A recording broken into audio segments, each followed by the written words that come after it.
こんにちは、東京ベジライフです。私は以前インドに住んでいた時にジュエリーブランドを立ち上げてあまりうまくいかなかった経験があるのですが、今日はその失敗から学んだこと、そして今もう一度やるとしたらこうするという5つのことをシェアしていきます。そもそもなんで私がインドでジュエリービジネスを始めることになったかなんですけれども、旦那さんがインドの方に駐在になって、で私も一緒に行くことにしたんですけれども、その当時結婚していなかったので、ただついていくっていうことではなくて、自分で何かすることを見つけないとっていう気持ちがあって、でインドで何が有名かを調べ始めた時に、インドで天然石の研磨がすごく盛んで、ジュエリーの大きな産業があるっていうことが分かりました。で私はもともとすごくジュエリーが好きだったので、インドでそういう天然石を仕入れてジュエリーに仕上げて、で日本で売るっていう事業をしようと思って、ただそれまでずっと金融の業界で働いていたので、そういう宝石のこととかデザインとか全く分からなくて、で最初に GIA っていう宝石の鑑定機関があるんですけれども、そこでダイヤモンドの鑑定士の資格を取ろうと思って、できるところまでオンラインの講座でやって、で最後に実習みたいなものがあるんですけど、それをインドの、GIA の分校の方で受講しました。でその GIA の先生から紹介していただいた現地のジュエリーのデザイン学校みたいなところに行って、でそこでまたデザインのクラスを取って勉強をしました。それで宝石の鑑定だったり、ジュエリーのデザインの本当に基本中の基本みたいなところは勉強できたんですけど、インドで全くそのネットワークとか知り合いとかがいなかったので、ジュエリーの製造だったりとか色石、天然石の研磨っていうのは、私その当時ムンバイに住んでいたんですけれども、ムンバイではなくてジャイプールっていうデリーに近い北の方の町で行われているんですね。でムンバイの知り合いの不動産屋さんにジャイプールの工房をですね紹介していただいて、でジャイプールに全く知り合いもいないですし、土地勘もなかったんですけど、とりあえずその工房を訪ねていって、でこういうデザインで作りたいんだけどって言って、その人にまた紹介してもらって、いろいろ天然石のサプライヤーですねの人たちと会って買い付けをしたりして、で徐々にジュエリーを作っていくっていうところを始めました。なんとか商品が完成して、で日本に持って帰って小さな展示会みたいのを開いて、で知り合いとか、友人とかに来てもらって、でそこから知り合いからまた知り合いに紹介してもらったりとか、ちょっとずつ広がりは出たんですけど、やっぱりそういう知り合いづてだとなかなか広がりっていうのは限定的で、これはジュエリーに限らないと思うんですけど、デザイナーでブランドを立ち上げたら、大抵の場合がお客さんを持ってて売ってくれる人っていうのを探すんですね。それはどういうことかっていうと、デパートとかセレクトショップとか、そういうお店のバイヤーさんに何とかして商品、自分のブランドのことを知ってもらって、で店舗に商品を置いてもらうっていうことです。じゃあどうやってそういうバイヤーさんに自分の商品とかブランドを見てもらうのかっていうと、一般的には代々木体育館とかそういう大きな会場で行われている巨大な、共同展示会ですね、そういうところに、何十万円っていうお金を払ってブースを出展して、でそこに自分の商品を並べて、でバイヤーさんとか、いろんな人が来るので、商品を見てもらうっていう形になります。ただその中にジュエリーとかアクセサリーとかいろんなブランドのブースがすごくいっぱいあるので、その中でバイヤーさんの目に留まるかどうかっていうのはわからないんですね。私もそういう大きな共同展示会に出展して、ただそこではバイヤーさんとのご縁はなかったんですけど、デパートのポップアップって言われる、期間限定ショップですね、そういうところにブランドを紹介したり、ブランドをはめていくっていう人たちがいるんですけど、その人たちが年に1回、一般の方向けの販売会イベントみたいのを行っていて、でそこに出店する応募をしたところ、ちょうど某大手百貨店デパートでポップアップ出せるブランドを探していたから出しませんせんかっていう話があって、それでポップアップに出させてもらうことになりました。それがきっかけでデパートのポップアップとかも何回か出させていただきましたし、直販の方は一点物だったりとかオーダージュエリーとかをやって、リピートになってくれるお客様も結構いらっしゃったんですね。ただ結局旦那さんのインドでの任期が終わって、2人で引き上げてきた時に、やっぱりインドで生産管理とか品質管理とかを行うために定期的にインドに行く必要があったんですけど、端的に言うとそういうインドに行く時間だったりとかお金を使えるほど、売り上げがついてこなかったっていうところがあって、3年ぐらいジュエリービジネスブランドをやって、それで、休眠させることになりました。背景をお話しするのにちょっと長くかかってしまったんですけど、ここからはそのジュエリービジネスがうまくいかなかった理由っていうのを自分なりに分析してみて、今もう一度もし初めからやり直すとしたらこうするだろうっていうことを5つシェアしていきたいと思います。まず1つ目は集客力をつけることです。で、集客力っていうのは自分でお客さんを集めてくる力がないと、デパートだったりセレクトショップだったりそういう小売店に売ってもらうことになるので、いくら売り上げてもそこからどんどんマージンが引かれていって、でデパートとかに来てくれたお客さんっていうのはデパートのお客さんなので、自分でそのお客さんの情報を取るっていうことは絶対にしちゃいけないんですね。なので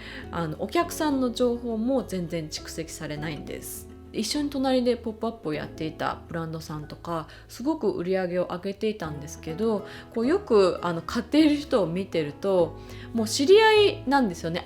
みたいな感じでリピートのお客さんがそういうポップアップをするたびに来てくれて、で買ってくれるっていう方がすごく多かったので、彼女自身そのブランド自身は集客力があるんですよ。でも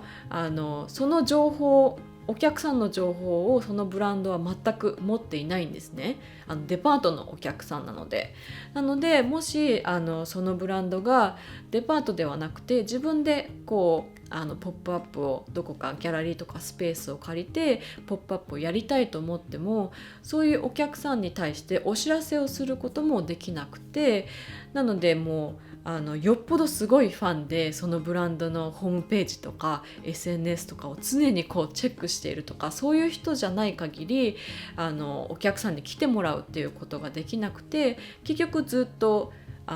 デパートとかそういうところに、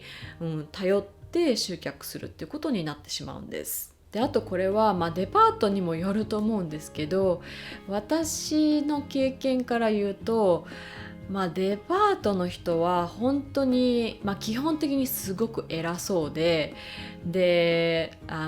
すごく人気があって売れてるデザイナーさんとかにはなんか今回もよろしくお願いしますみたいな感じなんですけど、そうじゃない新参者の無名のブランドとかデザイナーとかだとふんふんふんみたいな感じで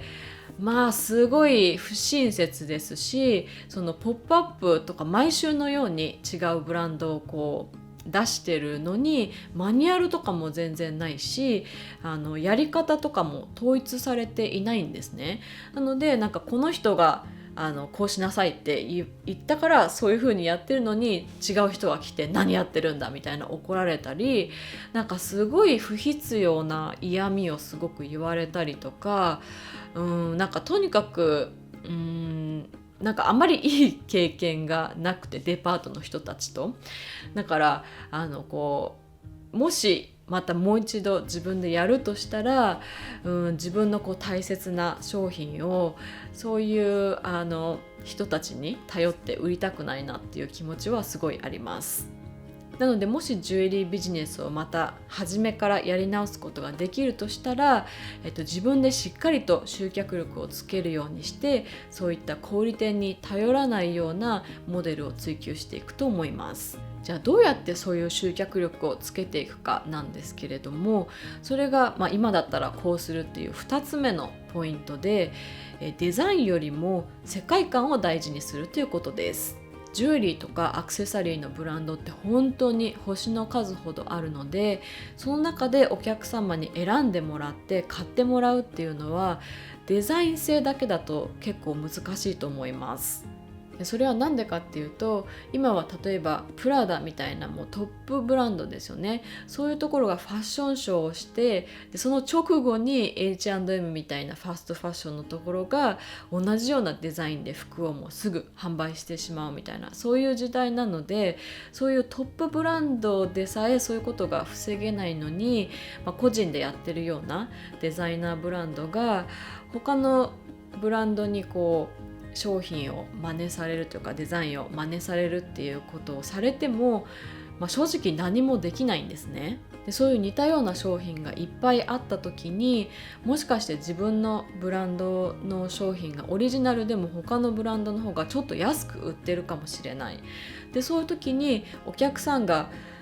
じゃあ安い方じゃなくて自分のブランドのものをどうして選択して選んで買ってくれるかっていうと、そのブランドの、世界観だったりとか、そのデザイナーさんの世界観、ビジョンっていうところに共感して、でそのブランドのものだったりそのデザイナーさんの手掛けたものを身につけたいっていう気持ちがあるから買ってもらえるんですね。なのでデザインがいいっていうことはもう大前提として、それよりもしっかりとした世界観があるかっていうことと、それがちゃんと伝えられていて共感されているかっていうことが重要だと思います。じゃあそういった世界観をどうやって伝えていくのっていうところで、私の場合は全くの異業界から来て、インドに行って現地の学校に行って、で知り合いも全然いないところから身一つでジャイプールに飛び込んでいったりっていう、そういうストーリーがあったんですね。宝石の買い付けも一点一点自分で宝石をハンドピックして、で製造も工房に張り付いて、ああでもないこうでもないってインド人とやりながらやって、そして私の中ではこういうジュエリーを作って売りたいっていうビジョンがあったんですね。なのでもしジュエリービジネスを最初からやり直すとしたら YouTube チャンネルを作って、そういう、ビジネスの立ち上げの様子だったりとか、買い付けの様子とかものづくりの様子とか、そういうストーリーを伝えながら世界観を作っていくっていうことをすると思います。でもう一つ商品作りっていうところでは、やっぱりインドで物を作ると日本の商品よりも仕上がりとかが劣るんですね。なのでジュエリービジネスをやっていた時は、それをどうしたら品質を高められるかとか、納期に間に合わせられるかとか、そういうことに躍起になってしまって、インドじゃないと仕入れられない素材だったり、インドじゃないとできないことっていうのを追求しきれなかったところがあるんですね。なのでもう一度やり直すとしたら、日本の完璧な商品を目指すのではなくて、インドならではのものづくりっていうのを追求すると思います。そして今だったらこうするという4つ目のポイントはコラボとシェアです。さっきもちょっと言ったんですけど、ジュエリーとかアクセサリーのブランドって本当にたくさんあって、そのほとんどがデザイナーさん一人でやっていたりとか、人気のデザイナーさんでも一人アシスタントを雇っているぐらいで、本当に小規模にやっているんですね。で私の場合は製造の部分っていうのを工房に頼んでやってましたけど、そういう作るっていうことも自分でされているデザイナーさんもたくさんいらっしゃいます。なのでデザイナーさんそれぞれが一人でそういう仕入れとか製造とか展示会の手配とか全部やっていて、仕入れなんて本当にそうで、個々のブランドが個別に仕入れているよりも共同でいくつかのブランドが一緒になって仕入れた方が絶対にコストは抑えられますし、展示会とかも共同で行ったりとか、小さいブランド同士で競争していてもあんまり意味がないと思うので、みんなで一緒になって協力して成長していけるっていうモデルをもしもう一度やるとしたら追求すると思います。最後の今だったらこうするという5つ目のポイントは、そのビジネスに集中してコミットしてやるということです。で私はインドに渡ってジュエリービジネスを始めるっていう時に全く収入がないっていうのはすごく不安だったので、翻訳の仕事も同時にやっていました。翻訳の仕事は正直すごくうまくいっていて、なので金銭的に困るっていうことはなかったんですね。ただそういう状態だとどうしてもこのジュエリービジネスを成功させなきゃっていう、コミットする気持ちが強くならないですし、ビジネスオーナーの観点からすると2つの全然異なるビジネスが目の前にあった時にやっぱり成長しているビジネスの方に、集中がいってしまうというか、時間とか気力とかが向いていってしまうということがあります。でも翻訳っていう仕事にすごいパッションを感じていたわけではなかったので、結局お金はあるけど別にそんなにハッピーじゃないという感じになりました。なのでこの YouTube チャンネルを始めた時も最初はフリーランスのコンサルティング的な仕事も一緒にしていて、そっちも順調にいっていましたし、もっとビジネスとして成長させる余地っていうのはあったんですけれども、やっぱり自分がパッションを感じている TBL の方にコミットして頑張りたいと思ったので、今は TBL 一本に集中してやっているので、もしジュエリービジネスをまた最初からやり直すとしたら、ジュエリー一本に絞ってやっていくと思います。ということで今日は私が以前インドでジュエリービジネスを立ち上げて、それがあまりうまくいかなくて、その失敗から学んだことと、今もう一度やり直すとしたらこうするという5つのポイントをシェアしました。これからデザイナー的なブランド的なビジネスを立ち上げたいと思っている方だったり、海外で何か事業に挑戦したいと思っている方に参考になれば嬉しいです。それでは See you next time!